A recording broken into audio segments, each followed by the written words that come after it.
आज आपका टॉपिक है इतिहास में पार्ट 2 सिंधु घाटी सभ्यता या हड़प्पा सभ्यता। ठीक है, सिंधु घाटी सभ्यता क्या हुआ कि एक थे चार्ल्स मैसन, जिन्होंने इसकी खोज शुरुआत की थी 1826 ईस्वी में। ठीक है, उसके बाद आए हैं जॉन मार्शल।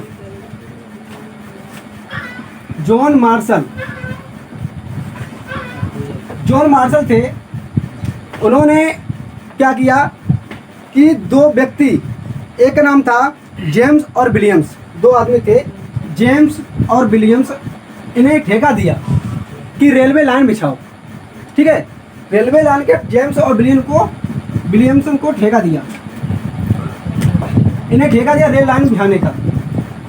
तो जब रेल लाइन बिछती है तो आप लोग जानते हैं कि उसमें लोह की गाड़ी पड़ती हैं बीच में, ठीक है, और पत्थर पड़ते हैं।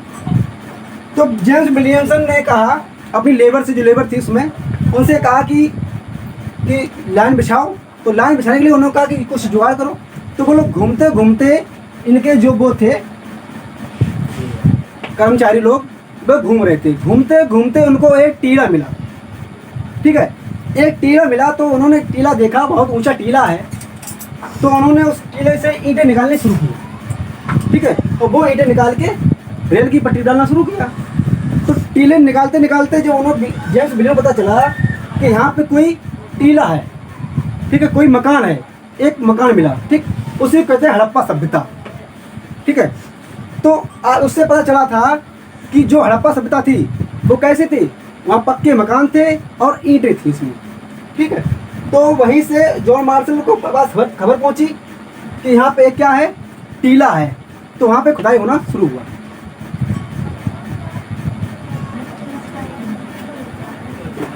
देखो, सिंधु घाटी सभ्यता या हड़प्पा सभ्यता।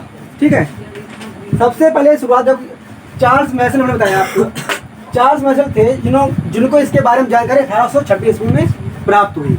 ठीक है, उसके बाद बटन बंधु में आके इंग्लैंड के थे, विदेशी ब्रिटेन के थे।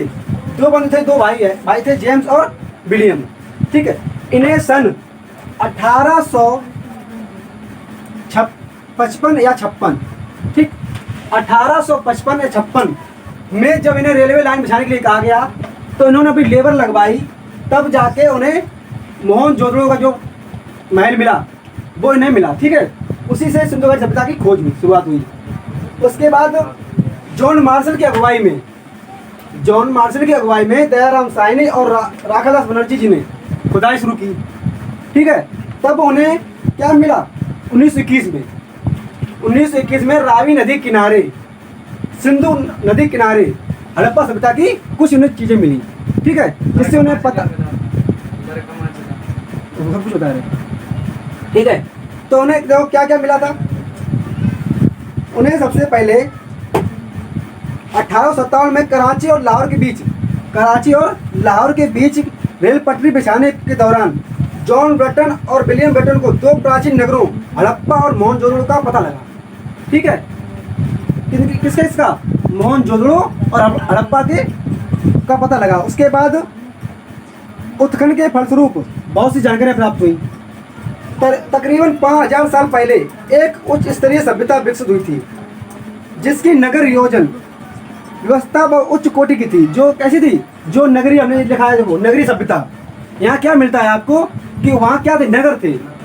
ठीक है, नगरी सभ्यता थी, मकान कैसे थे, पक्के थे। उसके बाद उन्होंने कहा है लोगों की नालियाँ और सड़कों के महत्व का अनुमान था, नालियाँ भी थी और सड़कें भी मिली। सिंधु सभ्यता को इसलिए क्या कहते हैं, नगरी सभ्यता कहते हैं। सिंधु सभ्यता के लोगों को ईंटों का प्रयोग थे, मतलब उनका क्या था, सिंधु सभ्यता के जो लोग थे उन्हें ईंटों का ज्ञान था, ईंटों का प्रयोग जानते थे। गुजरात के शहर लोथल सिंधु सभ्यता का एक प्रमुख बंदरगाह था। गुजरात के शहर लोथल में क्या है, एक बंदरगाह है, इसका नाम क्या है, प्रमुख बंदरगाह था। ठीक है, और मोहनजोदड़ो में सबसे बड़ा भवन, मोहनजोदड़ो में सबसे बड़ा भवन कौन मिला है, धान्यागार था। क्या नाम था, धान्यागार।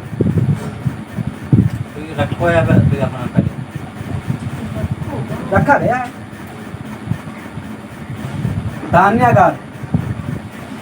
ठीक है, धान्य आ गया। उसके बाद एक यहाँ क्या मिला, विशाल स्नानागार मिला। ठीक है, जो स्नानागार था विशाल मिला, सबसे बड़ा स्नानागार ऐसे कहाँ मिला, हमें मोहनजोदड़ो से प्राप्त हुआ। उसके बाद देखो यहाँ एक चीज़ और मिली है, एक मूर्ति मिली। ठीक, मूर्ति से ही हमें पता चला कि जो उनकी क्या थी, मातृ शक्ति।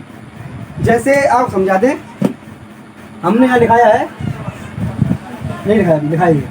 देखो मातृशक्ति थी, माने वहाँ महिलाओं को ज़्यादा पूजते थे, ज़्यादा मानते थे। कैसे, जैसे अगर इस समय प्राचीन इस टाइम में जैसे हम आप किसी से आपसे कोई पूछे कि आप किसकी लड़की हो, तो आप पिताजी का नाम बताते हो। ठीक है, और अगर कोई आप नाम कहीं जाते हो तो पिताजी का नाम बताते हो। माने हम अपनी पहचान किससे बताते हैं, अपने पिताजी के नाम से बताते हैं। उस समय क्या था, उस समय के लोग अपनी माता के नाम से जानते थे, इसलिए उससे क्या थे, मातृ सभ्यता। वहाँ क्या थी, मातृ सभ्यता थी मोहनजोदड़ो में। कैसे पता चला कि मातृ सभ्यता थी, वहाँ तो क्या था, मैं क्या कहा था कि लिखित कोई ऐसी चीज़ मिली, साक्ष्य मिले लिखित, लेकिन पढ़ नहीं सके। कैसे जाना, उन्होंने ऐसे जाना, उन्हें एक मूर्ति मिली। ठीक है, एक मूर्ति मिली, तो मूर्ति किसकी थी, मूर्ति थी नर्तकी की। किसकी थी, नर्तकी की। ठीक है, तो महिला मूर्ति मिली, उससे उन्होंने जाना ये मातृ सभ्यता थी। कैसे, जैसे इस टाइम अगर हमें बताया कि 2020 में भी 5020 में अगर कुछ पहले आ जाए और किसकी मूर्ति निकले, वो अभी बनवाई है मोदी जी ने, क्या नाम, सरदार वल्लभ भाई पटेल की, वो मूर्ति मिलेगी। जब वो मूर्ति मिलेगी तो लोग क्या कहेंगे कि जो इस समय जो है वो क्या है, पितृ सभ्यता है, कि लोग पिता के नाम से जाने जाते थे, ऐसे पता चल जाता है। ठीक है, और फिर आगे क्या हुआ, देखो जॉन मार्शल ने इसको बताया अपने हिसाब से कि 3250 BC से 2750 का काल था। सिंधु घाटी सभ्यता का काल 3250 BC से 2750 BC था। ठीक है, और DP अग्रवाल ने बताया जो C14 पद्धति होती है, जिससे खोज से पता लगाते हैं कि सभ्यता कितनी पुरानी है, C14 उसको कहते हैं नाम। उन्होंने कहा कि 1300 BC से 1700 BC है। उन्होंने क्या बताया, 1300 BC से 1700 BC का ईसा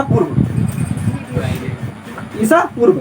ठीक है, उन्होंने एक इतना समय बताया है। अब आपसे काल अगर पूछा जाए तो लगभग काल कोई रहता है 2500 से 1700। ठीक है, लेकिन हम दोनों याद कर लें, इसमें मतभेद है, किसी ने अभी तक पूरा पूरी जानकारी नहीं दे पाई है। नामकरण का, सिंधु सभ्यता नाम कैसे पड़ा, ये सिंधु नदी किनारे हमें पास मिली, इसलिए सिंधु सभ्यता इसका नाम पड़ा। सिंधु सरस्वती सभ्यता क्यों पड़ा, कि सरस्वती नदी किनारे ये प्राप्त हुई। ठीक है, इसके कुछ साक्ष्य हमें सरस्वती नदी किनारे मिले, इसलिए सिंधु सरस्वती सभ्यता कहा गया। हड़प्पा सभ्यता क्यों, कि हमें हड़प्पा, इसमें खोज, हड़प्पा हुई खोज। ठीक है, कहाँ मिला, रावी नदी के किनारे। नगरीय सभ्यता क्यों कहा गया, कि यहाँ नगर मिले। ठीक है, इसलिए नगरीय सभ्यता कहा गया। सप्त सैंधव सभ्यता, सप्त सैंधव मतलब होता है 7 नदियों का समूह। यहाँ हमें 7 नदियाँ मिली हैं। 7 नदियाँ कौन कौन सी मिली हैं, देखो 7 नदियाँ प्राप्त हुई हैं, सिंधु नदी, सरस्वती नदी, झेलम नदी, चिनाब नदी, रावी नदी, ब्यास नदी और सतलज नदी। ठीक है, ये 7 नदियाँ प्राप्त हुई हैं। उससे ये पड़ा सप्त सैंधव सभ्यता। कांस्य युगीन सभ्यता कैसे पड़ा, इसका कांस्य की मूर्ति मिली। ठीक है, कांस्य की मूर्तियाँ मिली। उस समय ये लोहे का प्रयोग नहीं जानते थे, क्यों, लोहे का वहाँ आज तक लोहा नहीं मिला, अभी तक नहीं मिला लोहा, इसलिए लोहा का प्रयोग नहीं बताया गया है। और तो क्या क्या कांस्य मूर्तियाँ मिली, इसलिए इसे कांस्य युगीन सभ्यता कहा गया। विशेषता क्या थी इसकी, वहाँ के लोग क्या थे, शांत प्रिय थे। ठीक है, जहाँ झगड़ालू नहीं थे। ठीक है, तो इसलिए उसे शांत प्रिय कहा गया। व्यापार प्रधान, उनका व्यापार क्या चलता था, वहाँ व्यापार जो थी खेती थी। ठीक है, वहाँ हल मिले हैं, हल किसकी मिले हैं, लकड़ी के। ठीक है, लोहा था नहीं तो हल मिले हैं लकड़ी के, तो इसलिए व्यापार प्रधान कहा गया है कि वहाँ व्यापारी लोग रहते थे, लोग कैसे थे, व्यापार करते थे, किससे, अनाज का। विस्तृत सभ्यता, माने विस्तृत कैसे है कि कुछ लोग ऐसे थे कि कुछ धनी लोग थे, है ना, कुछ गरीब लोग थे, और उनका क्या था, विस्तृत था, विकास था, माने अपने आराम से काम रोजगार करते थे। राजनीति सभ्यता। अब राजनीति सभ्यता क्यों होगी कि भैया वहाँ जो नेता बड़े लोग हैं तो उन्हें राजनीति, जहाँ बड़े लोग होंगे और गरीब लोग होंगे वहाँ राजनीति होगी, इसलिए वहाँ राजनीति सभ्यता ऐसे कहा गया। आर्थिक ऐसे बताया कि जब आदान प्रदान हो रहा है अनाज का तो आर्थिक स्थिति अपने आप से अच्छी होगी, इसलिए आर्थिक कहा गया। सांस्कृतिक, वहाँ जब मूर्ति मिल रही है, ठीक है, तो जब मूर्ति मिल रही है तो वहाँ क्या है, सांस्कृत है। वो ऐसे लोग थे, सांस्कृतिक लोग थे, ठीक है, अच्छी संस्कारी लोग थे। अब इसका विस्तार देखो, इसका सबसे पहले विस्तार देखो, अफगानिस्तान में है, पाकिस्तान में और भारत में है, ठीक है। इसकी जब खोज हुई तो देखो स्वतंत्रता से पहले इसकी खोज हुई तो 900 चीज़ें मिली, ठीक है। तो इसमें पाकिस्तान में 400 से 500 चीज़ें मिली और अफगानिस्तान में सिर्फ 2 ही चीज़ें मिली। इसमें जो हमें 2 ही चीज़ें कहाँ मिली, अफगानिस्तान में 2 चीज़ें मिली और यहाँ पर 400 से पहले मिली थी 40-50, स्वतंत्रता से पहले 40-50 मिली और स्वतंत्रता के बाद 400 से 500 चीज़ें मिली, ठीक है, 400 से 500। और भारत में सबसे अधिक मिली है 900, ठीक है, और अभी भी खोज चल रही है लगातार, ठीक। अभी तक इसके स्तर कितने खोजे जा चुके हैं, 1500 स्तर खोजे जा चुके हैं, 1500 स्तर खोजे जा चुके हैं। स्थल जगह, ये 1500 जगह खोजे जा चुके हैं। और भारत में सर्वाधिक स्थल कहाँ प्राप्त हुए, भारत में सर्वाधिक स्थल हमारे प्राप्त हुए हैं गुजरात में, ठीक है, भारत में सर्वाधिक स्थल गुजरात में प्राप्त हुए, ठीक है।